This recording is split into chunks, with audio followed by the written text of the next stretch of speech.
Do you have the Quest 2? Do you perhaps still have the stock dog kit equipment that is the Quest 2? Meaning the strap, the headphones, some of the additional accessories that Meta gives you. Well, let's hope I can remedy some of those and give you some options to improve your Quest 2 experience. Hello and welcome, or welcome back to this chicken cloaca of a channel named after your soul overlord, me, SoulBC, otherwise known as Soul, the guy that's always bricked up, according to Staying Chilly on my Discord. You can give me some more of these abbreviations down below. Anyway, let's just get to the video, shall we? None of the other jibber jabber. Now, first I want to talk about audio because let's just be honest, the default audio is just not very cash money, especially for content creation. This includes the audio coming in and the audio coming out. So let's start with the audio that penetrates your ear holes, the one that generates vibrations onto your brain and gives you some sensations that give you a oh, yes feeling. Now, if you're not an audiophile and don't care, you're probably thinking that the stock audio is decent enough. However, hopefully, I have some options for you that you would consider if you're not an audiophile. And if you're an audiophile, maybe these can give you some inspirations. Now, before we go any further, I am not going to cover the Logitech Chorus, at least in this video, simply because it requires you to use the default strap or the official Elite strap, or Elite strap. I refuse to use that thing, which is both the epitome of sewage encased with a specific man fluid that spawns the alien abomination from Alien. Use your imagination. You know which one I'm talking about. There are other companies creating a head strap or audio solutions that will challenge the Logitech Chorus. However, they are not released as of writing this script. And I'm looking at you, Kiwi and Bobo VR. I know you announced them both. Well, Bobo didn't really give an exact thing. The Kiwi did. But it's not for sale yet. The pre-order sales happened and I did not get it in time. Sad face. You're both more than welcome to send me some. Smile. Anyway, the first one is something I never thought I would try, which is a specific type of earbud called IEMs. Now, they can be quite expensive, like almost Apple Watch expensive. They can get pretty outrageous, but for an audio solution, however, the amount of depth and noise cancellation is actually top tier. You know what's not expensive though? Something that's completely free, the like and subscribe button. Anyway, enough of that. The amount of depth when listening to your game can be really immersive with these IEMs. The sound is full in your ears and they're actually quite comfortable. However, after a while, they can have a small amount of strain if you have them on incorrectly. It just really depends on your ear type and how you position them. I'm going to provide a link to the IEMs that I use, which are cheaper than some and above the average ship price. Remember, you always get what you pay for, sometimes. Now, I use the Moondrop Aria IEMs. When I first got them, I wasn't expecting an anime waifu box, so now you could probably expect an anime waifu box. Anyway, they're roughly $75. They're really solid to use, but just beware, you can drop kick your child without knowing with these things, which for some, it's probably a good thing. Now into the next option. If you want something a little more snappable, you can try the Bionik Mantis headphones that are primarily for PlayStation VR headsets. However, it's been tested and shown by many on YouTube, including myself now, that it works with 85% of the head straps that are sold today. The audio is actually really good compared to everything else. The audio has a fair amount of bass, which is what I enjoy, because bass, it's bass. Who doesn't like bass? I don't know who doesn't like bass, but I like bass. The sound is full, and you just get a whole array of yes. The only qualms I have with it is the comfort, especially since it's an on-the-ear headphones. I'm not much of an on-the-ear fan, especially being spoiled by the index with the, not even, what would you call that? Above the ears? I don't know their terminology, I don't know their terminology for it. Whatever this is, right? Whatever this term is, I've been spoiled by that term. It's just me. I'm sorry. Another qualm is the amount of cable that comes with it. Kind of hard to manage. It's just awkward. Also, the Bionik Mantis headphones does have an over-the-ear attachment for the Mantis headphones, but it just looks cursed. It's pretty out there. It's pretty weird looking, and I wouldn't get it personally. The cable is just awkward to manage and really hard to hide away because there's just so much excess. Like, you could probably see from the B-roll that it's quite a pain in the ass. Like, it's just so much. Anyway, it works and they're actually pretty solid. I actually still have them attached to the Bobo strap. There was another audio solution I tried to acquire as it was on Etsy, yet when I got the product, the 3D printed snap on piece literally broke when trying, and after contacting the creator on Etsy with brief messages, I have not received anything back since. The replies were coming and then it just stopped. So I have no particular input on this product, just a little bit of salt from the lack of responses. But yeah, that's my 2 cents. I'm not gonna name it, but it's on Etsy. So hello everyone, I am here to interrupt your scheduled program. Here with a solution to your star-nosed mole eyesight or boo-boo AIDS sleeping habits. Are you a hipster and have glasses the size of a gerbil? Or have you become a vampire and wander the halls during the night because you just can't sleep very well in your coffin? I know people like us tend to stare at our screens for days on end and have that state of perpetual sleep deprivation for years on end. Now I'm here to inform you about VR Rock lenses. Alright, VR Rock lenses can fix your sleeping schedule even if it's just a small tad with this blue light filter. Or it can fix up your messed up Steve Buscemi crazy eyes. It can do that, just temporarily. It can give you that golden eyesight for your VR headset. VR Rock lenses has you covered it with whatever headset you may have, whether it's the Valve Index or the topic of the day, the Quest 2. You can get both custom lenses and the blue light filter when you go to purchase your lenses today. Now, what are you waiting for, my fellow souls? Go grab yourself some lenses with my link in the description, as well as using code SoulBC for 5% off at checkout. Fix your busted eyes and fix your sleeping schedule today. And thanks to VR Rock for your sponsorship once again. Now back to your programming, or that guy. The next part of the audio solutions for your Quest 2, at least for PC VR, I never really bothered to try and fix the input for the stock Quest because, well, I rarely play native Quest games. Like, I just got done playing Into the Radius, but I don't think I'm ever going to record it. I'm just going to play it casually. I will play it on PC VR and record it, but not Quest, because recording on Quest is just a pain in the ass. That's a whole different subject. Now, this may be a given already, but my inputs audio solution is the Antlion Wireless Mod Mic. I think that's how you pronounce it. Is it Antlion? Antlion? And one of the two. I'm sorry if I butchered it. Please, I'm sorry. Don't be mad at me.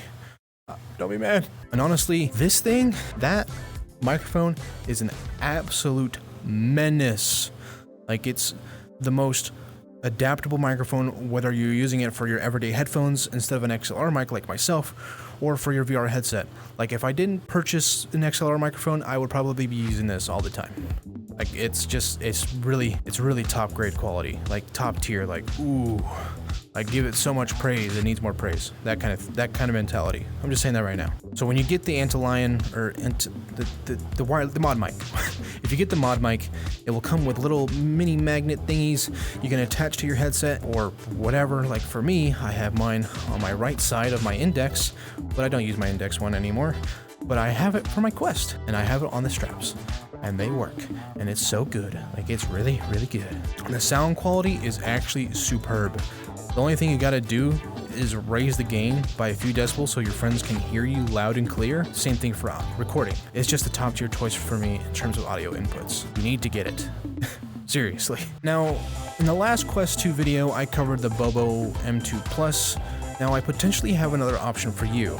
It is the Aubika? Again, another company name I can't pronounce. I'm sorry. I'm sorry, okay? I'm smooth-brained. I'm not five-brained. I'm sorry. Now, I want to iterate that this head strap here, Aubika had sent me this to review and asked me to give my honest thoughts on the product. Like, absolute honest thoughts. I'm not sponsored by them in any way, shape, or form. I just want to let you know what it is. Now, the strap, the Aubika strap, is actually quite the durable strap that has a 5,000 milliamp battery built into it, into the strap itself. Like, it's a part of the strap. Like, kind of like the fucking Meta one. Yeah. Know your fucking place, trash. It can extend your playtime up to 3 hours, giving you roughly 6 hours of playtime. The size adjustment knob feels nice, although the back padding does feel a bit rough to me around the edges, especially after long periods of time. Sometimes. It really depends on the positioning. But after a while, that weird feeling does subside sometimes. I used it to watch movies on the Amazon Prime VR video stuff when stuff happened that I'm not going to mention in the video. Now sadly, it doesn't allow for a different type of padding solution, so you're left with the plastic that's not too uncomfortable. It's just weird and sometimes can be uncomfortable. It's like a little mixture. But when you're shaking your head rapidly, it does seem to stay firm in place. The strap is actually really easy to set up. Like, you just snap it onto the default audio bullshit things, and that's it. That's literally all you got to do, and put the little strap thing up top over the loop inside the, you know, generic shit. The price of the strap is actually the most impressive part to me. As of right now, the product is about $50 compared to the M2 Plus, which is $100. So if you are trying to go for cheaper, I suggest this one. Just saying. Now I'm going to be honest, I have no real preference when it comes to these straps. As long as it's better than the original, I could really care less what encases my head. But this thing is built that tough. Like, that's for damn sure. I can guarantee that that thing, you can bend that son of a bitch like it's a pin. You can just bend it back. Yeah, I don't know. Hey yo, what the fuck? The only real downside is that if I wanted an audio solution similar to the Bionik Mantis, I can't make it work with this strap. But you can still use it with the IEMs or something similar. I would go IEMs, to be honest. It's just more comfortable to me. Now, if you are uncomfortable with your controller grips, you may want one of these next two products. The Kiwi extended controller grips for folk with larger hands like me, and the upgraded controller grips that come with the knuckle strap. These two options are practically the same, yet the extended one is just for Andre the Giant type of hands, like myself. Alright, maybe not that big, but it's still fairly large hands, alright? It gives you the straps like the index and some true comfort, and for me, I had to get the extended grips because, again, I have the hands that can grip a whole salami with one hand. One hand, okay? And the stock grips are just too tiny for me. Just does not fit around these massive hands that I have. Now we're going into the accessories part of the video, like the smaller accessories that you don't need, but I enjoy or use. This will go a little bit more quickly because there's a few of them, and I'll tell you what it is, what they can do, and if I truly enjoy them. I mean, I just said that I like them, so clearly they're in here. Now, there's this new product that's been around the platforms for a while, and you can probably see other creators mention it, like Adam Bombati, VR with Jasmine. The Zyber 3-in-1 extension. This 3-in-1 extension can be used in several ways.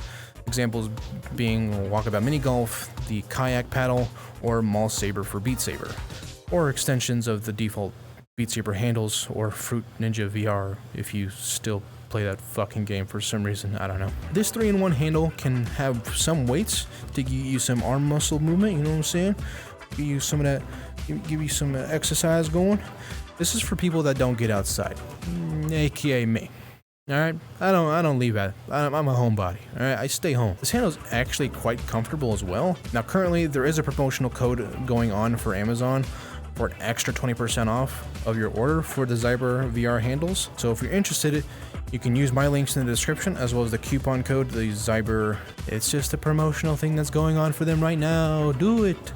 You get 20% off. Use the code. It is like a bunch of numbers and letters. Use it. It's a cool product. I would get it, to be honest. I really would. Now, this next bit is for PCVR folks that use the Quest as a main headset. The Tundra Trackers, or HTC Vive Pucks. Now, to note, you do need base stations. Like, you need base stations to make this work. So that's an extra roughly $300. Now, I know it's a lot, but if you like full body tracking, or the idea of full body tracking, you want that. You need the base stations, and you need these. I personally prefer the Tundra Trackers as they're much lighter and they feel pristine when using the full body tracking in games like Dragon Fist, Blade and Sorcery, and the social VR platforms VR Chat, Neos, and Chill Out VR. Again, you can use whatever, but I like the Tundras, okay? And now you may have noticed I've been using my Valve Index controllers with my Quest 2. Now again, this is for the PCVR folk, but SteamVR Dongles can be used to sync up your index controllers with your Quest 2 to give you that full finger tracking capabilities, you know what I'm saying? Now, using the previous recommendation, with this, they can really give you that immersive experience and give you literally the most immersive experience you can ever have in VR. Like, just, if you want it, do it. Now, the setup is somewhat of a pain, but in my opinion, it's honestly worth it just because, you know, you're completely wireless. It is the most immersive experience, as I said. Now, if you somehow have the Tundra Trackers and have old Vive pucks, you can actually use the Vive Watchman dongles that came with the Vive pucks for your index controllers. They're more official and work just the same. Just make sure they're in a USB 2.0 slot, because for some reason, I don't understand why this is a thing. 2.0 slots make it work compared to 3.0 slots, because for some reason 3.0 slots will make it lose tracking for fuck all. I don't goddamn know. It pissed me off. I've had tracking issues for like 4 months, and then that was the issue. Yeah. This also includes the trackers, by the way, that were listed before this part of the video, so fair warning. Now, do you have a Quest 2? Were you searching for some perfect accessories to aid you on your journey of venturing into VR with the most immersive bits and pieces? I don't know. There's so much you can do with this shit. Like, I love VR. I love VR. Did this video help persuade you to purchase any of these products? Do you have one of these by chance? Let me know in the comments your thoughts on any of the products in the video. Would you like to see a comparison between some things, or I don't know, give me your thoughts. Give me your ideas. Would you like to see a how-to setup for your Quest 2 with the index controllers and full body tracking maybe? I don't know. Just ask me. Put it in the comments if you want some help. Alright, just let me know. God damn it. Fuck. Now, I want to thank my patrons and YT members for supporting me. You have given me more pride than you could ever know. Thank you so much from the bottom of my heart. Truly, thank you so much. Now, feel free to hit the like button if you want to. It helps me fight the YouTube algorithm and all that bullshit. And if you're interested in more VR content as well as hilarity, be sure to hit that big red button for me. It's completely free and it helps a lot. And hit the bell if you want more of this stupid shit. And don't forget to join the Soul Chamber, my Discord server. There you'll be notified and up to date with my content, as well as any future events I plan to carry out there, like community streams, giveaway streams, giveaways, and all the bullshit, right? It's all there. All of my information will be there. So, join it. Come on. Participate. Come on. You can also chat with myself and my fellow souls, whether it's about anime, art, VR, or whatever the fuck else. Take a listen to the Compel Reality podcast if you want to hear more VR stuff and news. And one last thing is to escape reality and fight to keep your soul free. Hey.